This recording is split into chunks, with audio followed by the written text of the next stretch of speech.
Hi Scott, so this is the little video I'm going to put together of your new Daytona machine. So it's coming out the front of my house, round to the garage part. Here's the machine, here's the Daytona Woody USA. Excuse the location it's in, because it's been moved from the games room, which is the other side of this partition wall, back to this side of our partition wall, which is a little small garage area where it's nice and safe and ready for collection, but it doesn't make for a very nice background.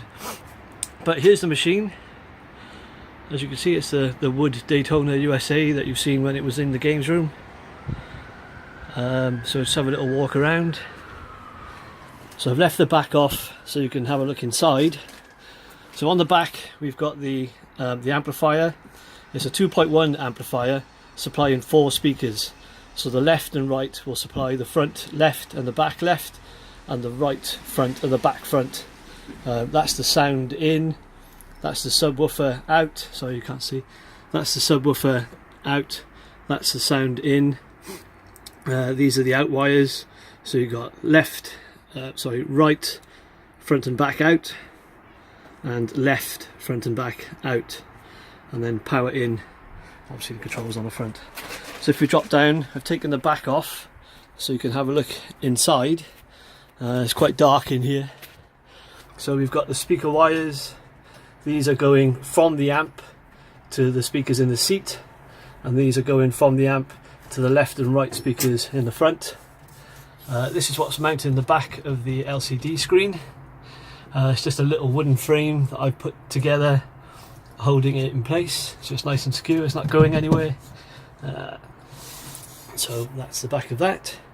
That's the left speaker. That's the right speaker, the original Daytona speakers, Sega speakers. So this is the back of the control panel. So here we've got the back of the button array, where the VR buttons. This is the output wire, which goes into the back of the APAC board, which is in the base unit. This is the start button, this is the credit button. This is the credit button, also going to the PC via APAC, so you can put your credits in. That's the back of the Logitech G27.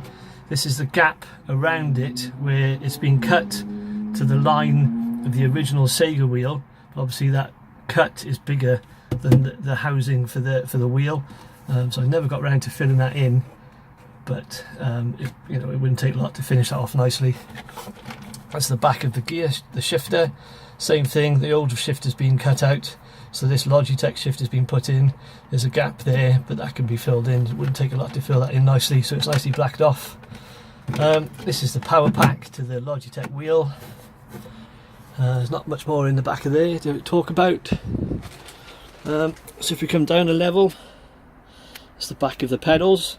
So you've got your pots, these 2 wires coming out of the pots. They go down along the base unit and into the APAC and then into the PC, so the PC can read your wheel positions. But these are the original Sega pedals, so they're good, sturdy, strong, hard wearing, made to be beaten up pedals. Yeah, very sturdy mechanical units. Could do with a bit of greasing now and again just on these components here, on these joints, but there's nothing wrong with those at all. Nothing more to talk about in there really. That's just the back of the pedals. And then down there you can see into the base unit, so that's the power supply that everything plugs into. So your monitor plugs in there, the amp plugs in there, the PC plugs in there, the Logitech wheel plugs in there, all plugs into one unit, which obviously then comes out to your mains. Okay, so I think there's your foot plate. That's it's purchased brand new, it's about a year old. The original foot plate was all busted up and broken, and getting hold of just the rubber mat is next to impossible, so that's a whole new foot plate. This seat was purchased from Mo Patel at Videotronics. It's a Sega USA 2 seat, because the USA 1 seat is a tiny little horrible plastic seat with no speakers. So we've taken that off and replaced it with this one. So you've got your gull wing speakers up here for left and right behind. You've got a nice bit of pad in there. The seat, when it arrived from Videotronics, just had exposed rubber here, so we've purchased some nice cover for it. do a little bit of polish before I send it to you, but that's a nice solid being glued in place over the top of the exposed foam matting that was underneath there when it arrived. That's the bottom of that. And your base unit. Nothing else to describe there really. This is quite high up, so when it goes to Martin I'll just take this off. It's only 4 screws, 1, 2, 3, 4. I'll take that off, place it on top, so it's nice and flat for delivery. So that's the outside. As I say, excludes the background. We've got a tamper machine there and a lawnmower, etc. It's not particularly nice background. Right, let's get it powered up. So plug it in, try to film the rate and do it and think of what to say. Oh, there we go, plug it in. So we've got power. Just wait for it now. There we go, it's the monitor coming on automatically. Saw the little wheel moving as it's going through its boot sequence, its calibration, initialization sequence. In the PC it's a SATA drive, it's a mechanical drive, it's not SSD. If you did swap it out with an SSD drive, obviously it would be a lot quicker booting up.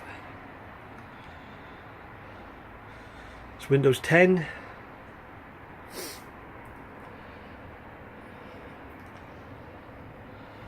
Looking around the machine a bit more for you. Just nice Windows loading screen. There's a wheel going. See the centre lights coming on there, the LEDs, went to change gear, and it's settled down into the centre position. And now we wait for Windows to start.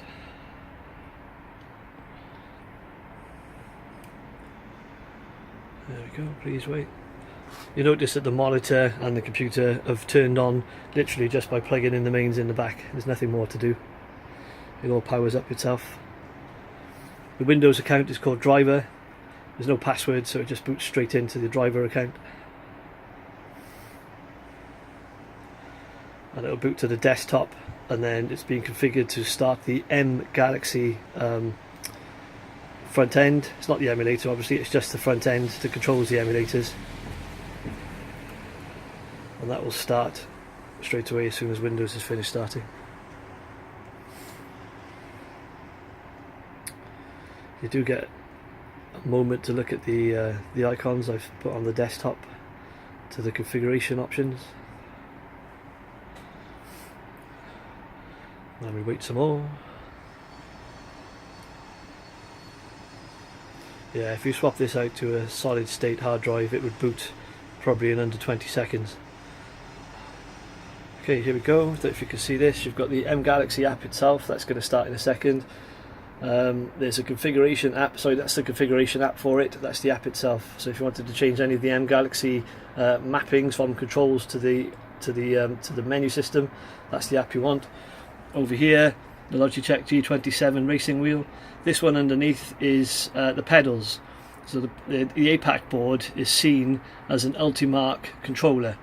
So the APAC board controls these buttons here, as we saw from the back, and the pedals. So if you wanted to change how they're mapped, then you'd go into this icon here, and this has got the wheel settings behind it, of which there are a gazillion options to change in there.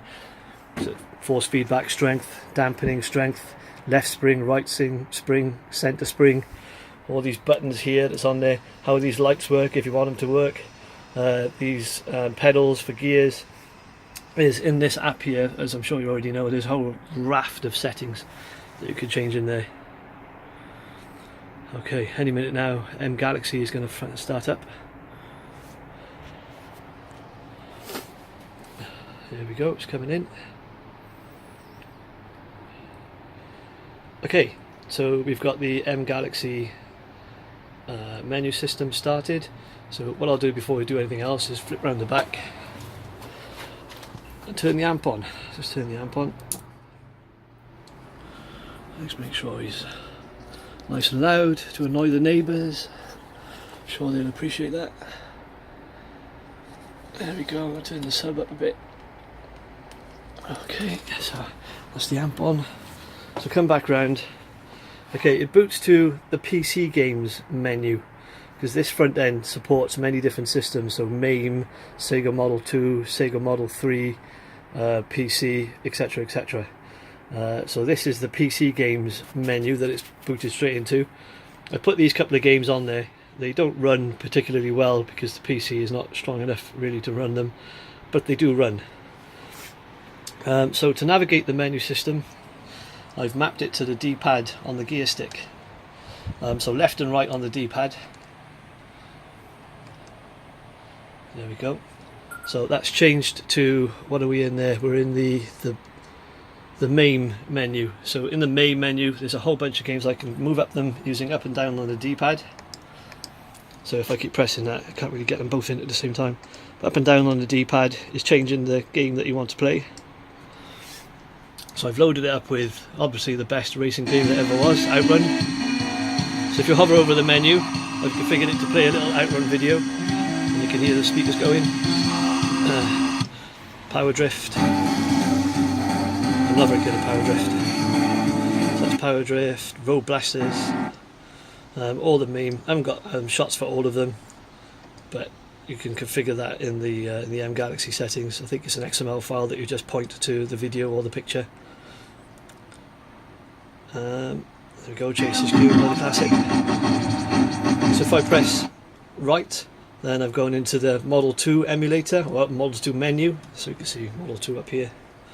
So on there we've got all the variations of Daytona, GTX 2004, the original, the Saturn one, 93 edition to the max turbo loads.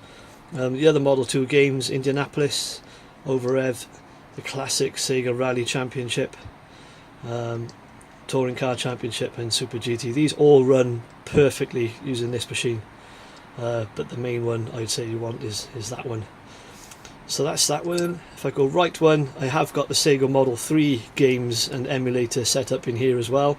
So Daytona 2. It plays, but again, not particularly well. If you put in a better graphics card, then I'm sure that would improve things dramatically. And then lastly is the PC menu. But this is the one that you really want, is the Model 2. So I'm just going up and down on the D-pad to select the game. So if I go to the 93 edition, this button will launch the game, this button will quit the game, this button will call up the arcade games maintenance menu. So you can change the number of credits and how it starts and how the buttons are configured and the difficulty and all that kind of stuff that you would normally access via the machine's maintenance mode. So I've got 93 edition highlighted, so I'm going to press this button. Launching game. And as it tells me, it's launching game. It's going to start. That's the emulator starting, and the game's going to come in. There we go. We're on. That's pretty loud from where I am. And so if I press this button, press the third button along, it's going to take me into the arcade games configuration menu. So I've mapped these buttons to navigate that menu. So if I'm pressing red here, if I'm pressing red, I'm going through the options. So when I go into game system, I can press the yellow button, that will take me in. You can see this one's set on country Japan, so I want to change that by pressing the yellow button, change it from Japan to USA, advertise sound on, all these kind of things. So drop out of it by pressing the red button. Difficulty normal, that's about as high as I go. Exit, and then down onto, there's all these different options, and down onto exit. Exit the test mode, and it'll come back into the game. Yeah, so I'll have a quick drive for you, so I'll put some credits in. Please select a race course.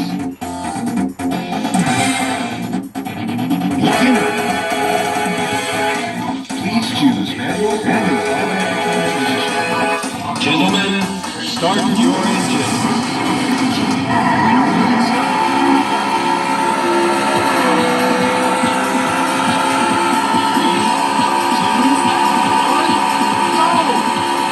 And they're underway.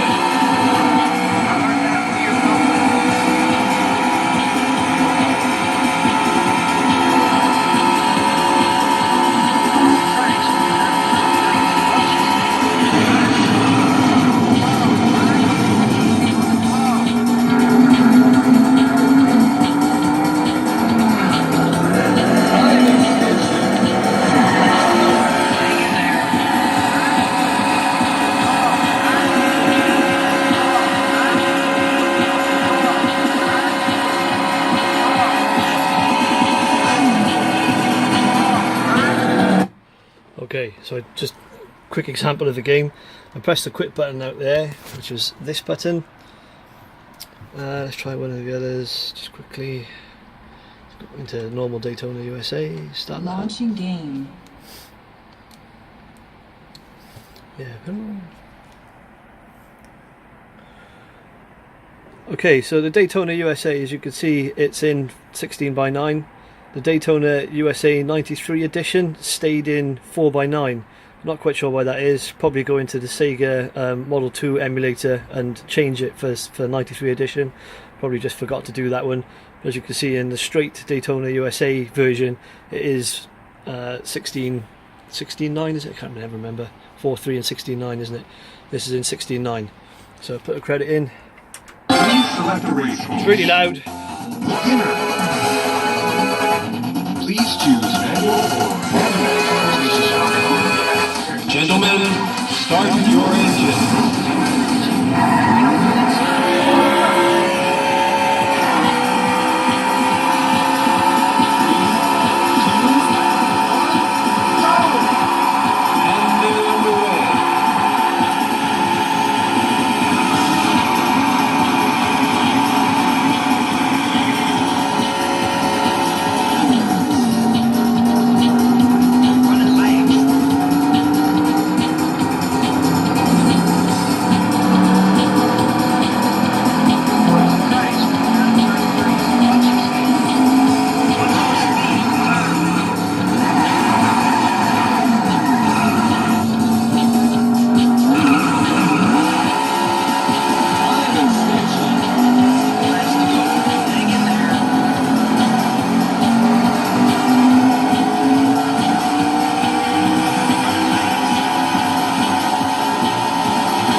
Wasn't driving particularly well, but in fact awful, but it was just to show you really.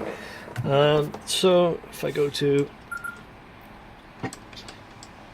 Outrun, so press the red button to go into Outrun.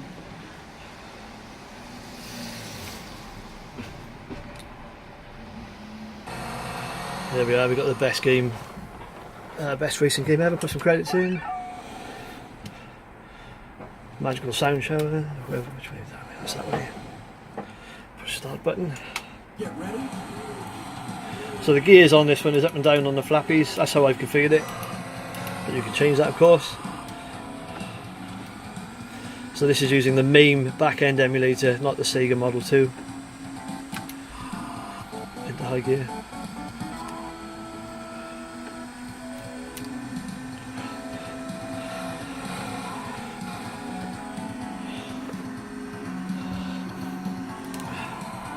There we go, not watching what I'm doing. Come back out of that. Back to the menu system. And that's it. I think that's pretty much all there is to it. We're on about 20 minutes now on the video. The PC is underneath. You can get to it by lifting out the seat. You can see the PC is under there, and that's really, really in heavy. I can't lift it too high because there's not enough room. But there's a PC underneath there. The APAC board. And a couple of wires, and obviously the power supply, and that's all there is in the base unit. And that's it. Hope I've included everything. I'll get this uploaded to you shortly, and hopefully you like your new machine. Cheers, Scott.